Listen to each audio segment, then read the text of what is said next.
এ ময়না, ধান কাটতে এসছিস? হ্যাঁ, ধান কাটতে এসছি। আরে তুই তো সেলিব্রিটি লোক, তুই ধান কাটতে এসছিস কেন? ধান কাটবো না, কি করব?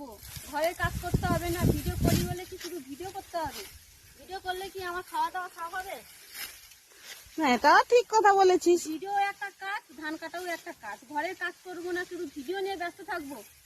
ভিডিও যারা করে সেটাও তো একটা কাজ, না? হ্যাঁ, ঠিক বলেছিস। ধান কাটছিস নাকি? যারা চাকরি বাকরি করে তারাও তো অন্য লোকের কাজ করে, তাই না? হ্যাঁ, এটাও ঠিক বলেছিস। শুধু ভিডিও নিয়ে থাকলে তো হবে না, ঘর সংসারও দেখতে হবে।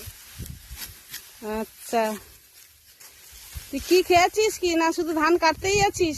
না না, খেয়েছি। সেই ধান লোককে কাটতে দিলে তো টাকা দিয়ে কাটতে হবে, ঘরে ঘরে কাটলে এবার টাকাটা খরচ হবে না, একই তো ব্যাপার। আচ্ছা, আর বাপি সেখানে কি করছে ওই গাছের উপরে?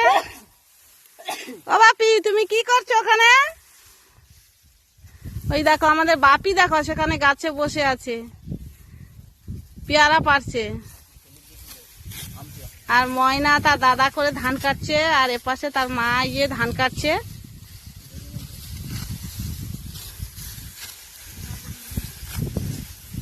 এমনি ধানের তো অবস্থা নেই, সব জল ঝরে দেখো কি হয়েছে, কত ক্ষতি। আরো লোক ধরে কাজ করব?